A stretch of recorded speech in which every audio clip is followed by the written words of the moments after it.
Welcome to my channel, or welcome back if it is your first time here. My name is Sarah and I am a Formula One slash motorsport content creator, and I bring you new videos on a weekly basis here on my YouTube channel. It is February 2023, which means that we are now just 1 month away from the brand new Formula One season. So before we get into this video, before I say anything further, drop a comment down below and let me know which race you're most looking forward to this season. New F1 season inevitably means that there are some new faces on the grid, and I'm going to use our time together today in this video to chat through a bit more about who these new drivers are. And firstly, we're going to chat about Nyck de Vries. And now you may be thinking, this guy looks more familiar to me than the other people on this video, and you would be right, because not only has Nyck de Vries seen more track time than the other two rookie drivers for 2023, he also has one other very important leg up on them, which is that he has already scored points in a Formula One race.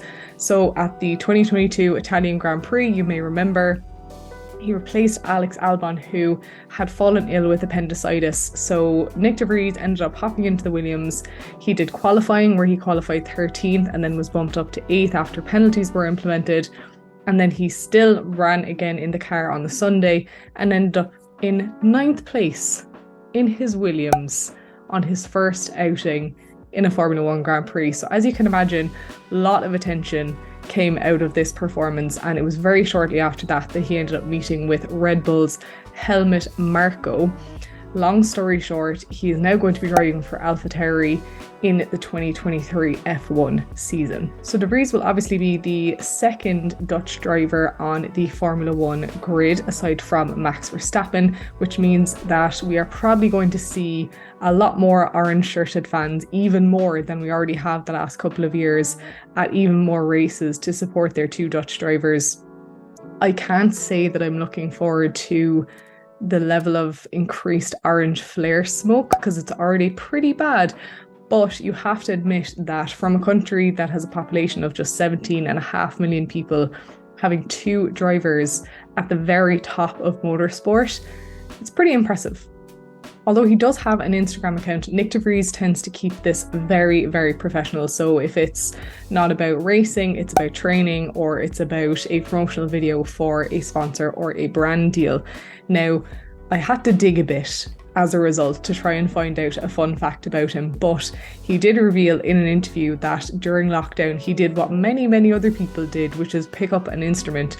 So he now plays a bit of piano. So that's your fun fact for you about Nyck de Vries. Now, Oscar Piastri is probably the second most familiar face and name in this rookie lineup for 2023, and unfortunately it's not for the best of reasons, because he was actually the central figure in an ongoing legal battle back in 2022 between Alpine and McLaren, all about his contract. Had he signed with Alpine? Had he signed with McLaren? Whose contract was more legally binding?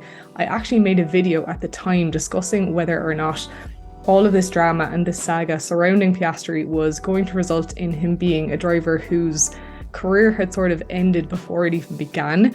Now, thankfully, that did not happen. The dust has settled. He is driving officially for McLaren.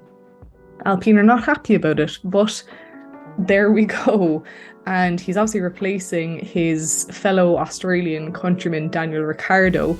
And for the record, DR3 has said that he has no beef whatsoever with Oscar Piastri, nor with Piastri's manager Mark Webber, who is obviously another former Australian F1 racing driver.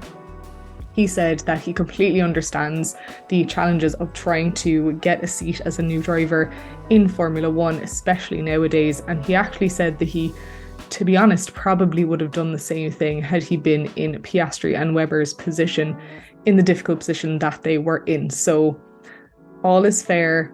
DR3 is no longer on the grid with us, but he has handed the baton over, at least temporarily, to Oscar Piastri.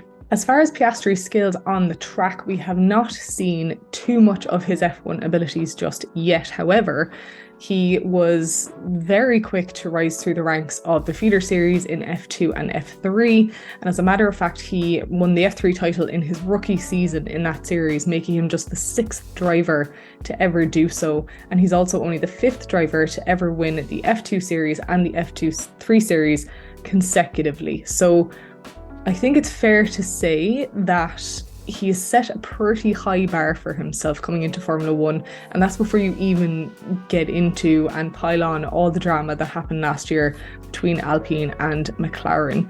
Now, he's paired up against his teammate now, Lando Norris, in a McLaren that has been inconsistent over the last 2 seasons as far as performance goes. We don't really know what to expect from this year. So I think he's going to have to push extremely, extremely hard to get any results in his rookie season. Similar to his fellow newbie, Nick de Vries, Oscar Piastri restricts his social media content primarily to his professional pursuits. However, I did some digging again, and he has listed wakeboarding, basketball, and cricket as some of his sporting hobbies outside of Formula One. So I'm sure that as these drivers actually kick off their rookie season, we'll get a lot more media spotlight on them, as is typically the case, and we'll find out more and more about them and get to know them a little bit better. Okay, rookie number 3 and the final one for the 2023 season. It is Logan Sargeant driving for Williams, and he's one of a rare species, folks, because he's an American Formula One driver. That makes him rare, because although Lance Stroll and Nicholas Latifi had been racing under American driver racing licenses for the last couple of years, they are both, of course, Canadian, and Nicholas Latifi is now no longer in the sport because his seat has been taken by Logan Sargeant. But that makes Sargeant the only bona fide American on the F1 grid, and that hasn't happened at a Grand Prix weekend since 2015 at the Brazilian Grand Prix, when Alexander Rossi raced under the American flag. So it's pretty impressive. Sargeant's route to F1 has also been a bit unusual in comparison to De Vries and Piastri, his fellow rookies. He hasn't had nearly as much experience under his belt so far, and he actually spent 3 seasons in the F3 feeder series before making his way up to F2 racing. Now, he revealed that he was told after Monza in 2022 that as long as he obtained his super license, the seat at Williams, that is Nicholas Latifi's seat, was essentially his as long as he could get his super license. What this meant was that he needed to finish a minimum of 4th place in the F2 championship, and lo and behold, that's exactly what he did. And here we are.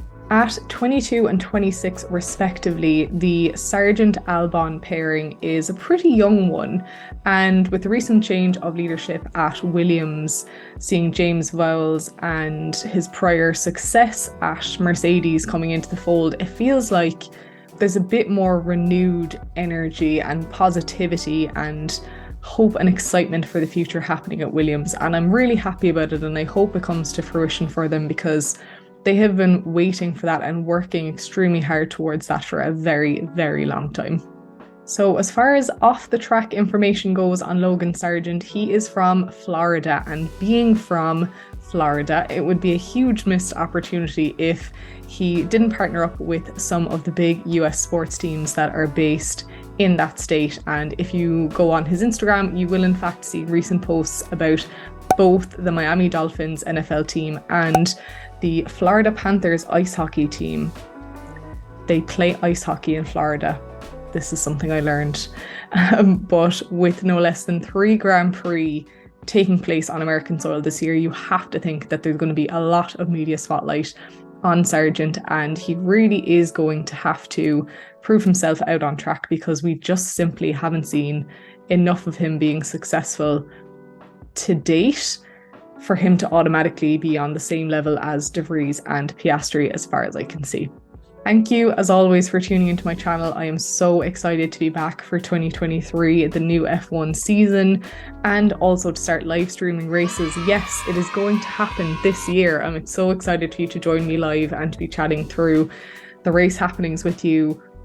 I am an open book, and my reactions can be extreme. So let's go through that together. In the meantime, you know what to do. Like and subscribe for more content on a weekly basis all about F1. And in the meantime, take care and enjoy your racing.